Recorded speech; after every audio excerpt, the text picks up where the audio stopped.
Hello, I am Sharik Ansari from Goel Institute of Technology and Management from Electrical Department. Today we will see the application of superposition theorem in electrical circuit. Is also one of the fundamental theorems that is used for solving certain problems in electrical engineering. Now, as you are aware that those students who are having this course of basic electrical engineering come across many times this type of theorem, superposition theorem. At this stage, I just request all the viewers to go through my earlier video lecture on Kirchhoff law, because for this superposition theorem also we are solving any such type of problems. We need basic knowledge as the reduction of circuit when required using series, parallel, star delta combination. Also we need to distribute the currents in variation loops. To identify the loop, first distribute the currents to write the loop equation using Kirchhoff first and second law. So all that knowledge we must have before we consider the superposition theorem. So my sincere advice or suggestion to all the viewers that those who are still not are aware of these facts, the series, parallel combination, star and delta connections for the identification of loops are mentioned to distribution of currents, that writing the equation and the solution of the equation. So please see the lecture well. Now start with the superposition theorem. Now move on statements of superposition theorem.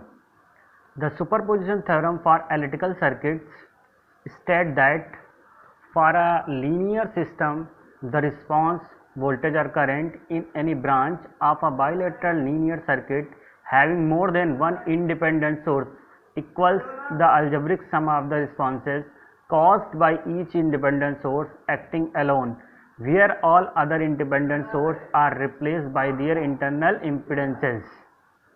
The contribution of each individual sources first must be turned off, set to 0 by replacing all other independent voltage sources with a short circuit, thereby eliminating difference of voltage, that is V is equal to 0. Internal impedance of ideal voltage source is 0, short circuit.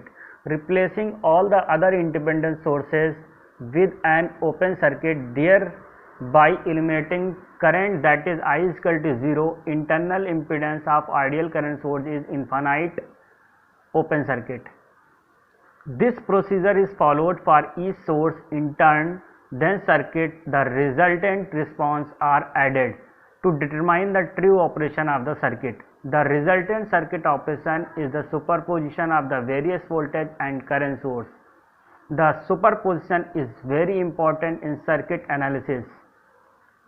According to superposition theorem, इस theorem में minimum 2 sources होने compulsory हैं. वो मे भी दोनों voltage source हो सकते हैं, दोनों करंट सोर्स हो सकते हैं, या वोल्टेज या करंट सोर्स दोनों हो सकते हैं. इसमें हम सेपरेट 1 बाई 1 सोर्स कंसिडर करके उसका इंडिविजुअल इफेक्ट निकालते हैं और फाइनली सारे इंडिविजुअल इफेक्ट्स को एक साथ अकॉर्डिंग टू सुपरपोजिशन हम ऐड कर देते हैं. अब हम कैसे 1 बाई 1 सोर्स कंसिडर करेंगे उस पर हम बात करेंगे. अगर किसी भी सर्किट में 2 वोल्टेज सोर्स लगे हुए हैं तो हम पहले एक वोल्टेज को कंसीडर करेंगे और दूसरे वोल्टेज को हम शॉर्ट करेंगे. ओके. अगर करंट सोर्स है तो उसको हमें ओपन करना है, मींस उसके इंटरनल रेजिस्टेंस से हमें रिप्लेस करना है. तो आगे हम बात करेंगे कि how to deduce the voltage source और करंट सोर्स. ओके. सुपरपोजिशन का कोई भी न्यूमेरिकल सॉल्व करने के लिए हमें जो उसमें करंट सोर्स या वोल्टेज सोर्स लगे हुए हैं उसको हमें डीएक्टिवेट करना पड़ेगा. तो how to deactivate the sources. First is voltage source. Suppose that हमने 12 वोल्ट की एक बैटरी ली हुई है. 12 अगर आइडियल वोल्टेज सोर्स है तो उसका इंटरनल रेजिस्टेंस क्या होता है, 0 होता है. अगर इंटरनल रेजिस्टेंस 0 है तो उसको हमें शॉर्ट सर्किट की तरह हम उसको शॉर्ट सर्किट करेंगे. आइडियल वोल्टेज सोर्स को उसको शॉर्ट सर्किट करेंगे, मीन्स उसमें मैक्सिमम करंट फ्लो करेगा. और इफ़ अगर कोई भी उसका इंटरनल रेजिस्टेंस गिवन है तो उसको इंटरनल रेजिस्टेंस को हम एज इट इज़ रहने देंगे और वोल्टेज सोर्स को हम उसको शॉर्ट कर देंगे। जैसे कि एग्जांपल में गिवन है 10 वोल्ट सोर्स और 5 ओम रेजिस्टेंस लगा हुआ है, तो हम 10 वोल्ट को शॉर्ट करेंगे, 5 को एज इट इज़ रहने देंगे। मीन्स अगर इंटरनल रेजिस्टेंस का 0 है तो उसको सिंपली शॉर्ट कर देंगे, अगर इंटरनल रेजिस्टेंस कुछ गिवन है तो उसको इंटरनल रेजिस्टेंस से रिप्लेस कर देंगे। Voltage is always short circuited in circuit. Now move on how to deactivate the current source. Let example 4 ampere source.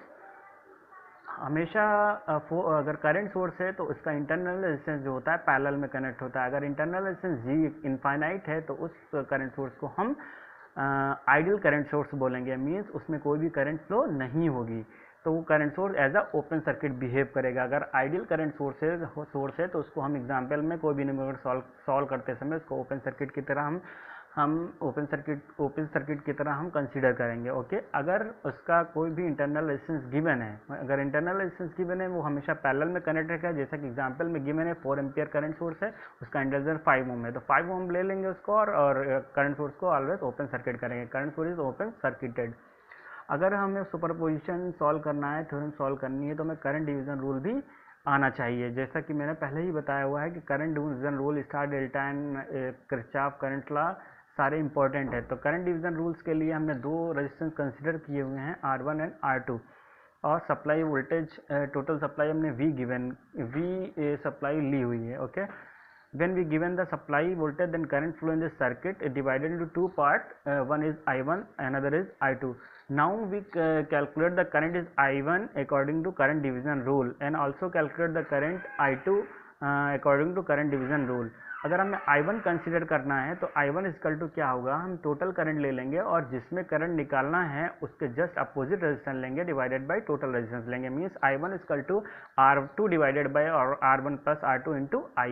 Just अगर हमें I2 कैलकुलेट करना है, इसका हमें जस्ट रिवर्स करना है। मीन्स I2 इक्वल टू अगर हमें निकालना है तो जिसमें करंट निकालना है उसके जस्ट अपोजिट रेजिस्टेंस लेंगे, टोटल करंट लेंगे डिवाइडेड बाय टोटल सम करेंगे। Means I2 equal to R1 divided by R1 plus R2 into I लेंगे। इसे हम बोलते हैं करंट डिवीजन रूल। ओके, ये करंट डिवीजन रूल बहुत ही इंपॉर्टेंट है सुपरपोजिशन थ्योरम के लिए। जहाँ पे हमने 3 रेजिस्टेंस लिए हुए हैं, R1, R2 एंड R3। अगर R1 में करंट निकालना है तो पहले हमें R2 और R3 को सिंप्लीफाई करना होगा। मीन्स इसको parallelly R2 R3 divided by R2 plus R3 करके एक रेजिस्टेंस में कैलकुलेट करना होगा। उसके बाद हम करंट I1 निकाल सकते हैं। ओके, I1 निकालने के लिए क्या करना पड़ेगा, पहले R2 और R3 को हम क्या करेंगे, एक इक्विवेलेंट रेजिस्टेंस का निकाल लेंगे। R2 R3 divided by R2 plus R3, हम सपोज इसको हमने RP माना हुआ है। अब R1 RP आ गया, सिंपली I1 हम निकाल सकते हैं, RP divided by R1 plus RP into I।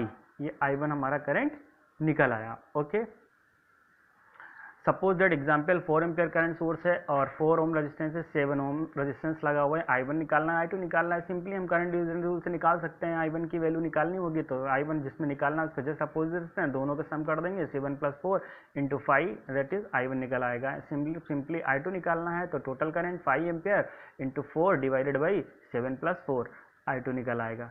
Okay, तो करंट डिवीजन रूल हमें आना चाहिए, और कैसे हमें वोल्टेज सोर्स शॉर्ट करना है, कैसे हमें करंट सोर्स शॉर्ट करना है, उन दोनों को आना चाहिए, तभी हम सुपरपोजिशन के न्यूमेरिकल सॉल्व कर पाएंगे। And now move on the how to solve the superposition theorem. Take example of superposition theorem.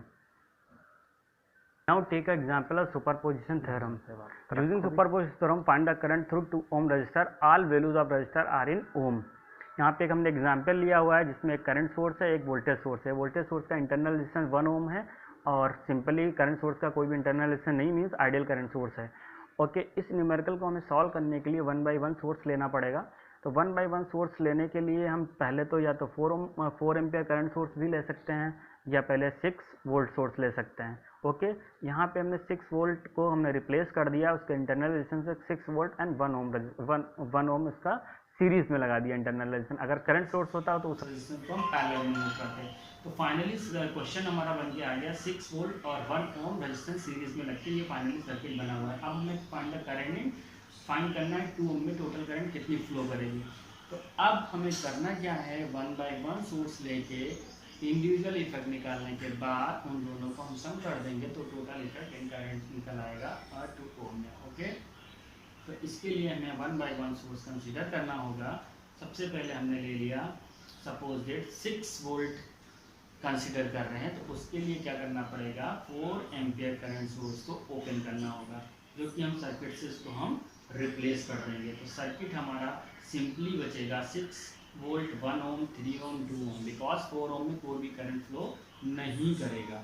Okay, simply हम उसमें केवीएल अप्लाई करके करंट की वैल्यू आई डैश फाइंड कर सकते हैं, जो कि कितनी, जो करंट डैश सिंपल 1 ओम, 3 ओम, 2 ओम में जो भी करंट फ्लो करेगी वही आई डैश होगी। 4 ओम में कोई भी करंट फ्लो नहीं करेगा, क्योंकि वहाँ से हमने ओपन सर्किट कर दिया है। ओके, तो ये हमें सर्किट में दिखा, हम शो हो रहा है कि 6 वोल्ट से जो भी करंट निकलेगा 1 ओम में जाएगा, 3 ओम में जाएगा, 2 ओम में जाएगा, वापस रिवर्स होकर फ्लो करता रहेगा, क्योंकि ये एक लूप क्रिएट हो चुका है। तो firstly find the current in this loop, apply KVL in this loop. तो कैसे निकाल सकते हैं इस करंट को? निकालने के लिए I = 6 डिवाइडेड बाई 1 + 3 + 2 करेंगे, तो सिंपली हमारी करंट निकल आएगी। ओके, अब हमें अगर 4 एम्पियर करंट सोर्स लेना है और वोल्टेज सोर्स को हमें क्या करना पड़ेगा, शॉर्ट करना पड़ेगा। सिंपली हमने शॉर्ट कर दिया और 4 एम्पियर करंट सोर्स ले लिया। 4 एम्पियर करंट सोर्स लिया, यहाँ पे सिंपली दिख रहा है कि टोटल करंट हमें पता है 4 एम्पियर है, इधर सोर्स 2 ओम का रेजिस्टेंस लगा हुआ है और 4 ओम का रेजिस्टेंस लगा हुआ है, तो हम करंट डिवाइडर रूल लगा देंगे, simply current I double find हो जाएगा। अकॉर्डिंग टू डायरेक्शन दोनों को हम ऐड कर देंगे तो टोटल करंट फाइंड हो गया। तो I की वैल्यू हम निकाल सकते हैं R2 divided by R1 + R2 into total current. I double की वैल्यू हो जाएगी 3 + 1 डिवाइडेड बाई 3 + 1 + 2 इंटू 4। ओके, जैसा कि स्क्रीन पे शो हो रहा है। तो I डबल की वैल्यू कितनी आ गई, 3 + 1 डिवाइडेड बाई 3 + 1 + 2 इंटू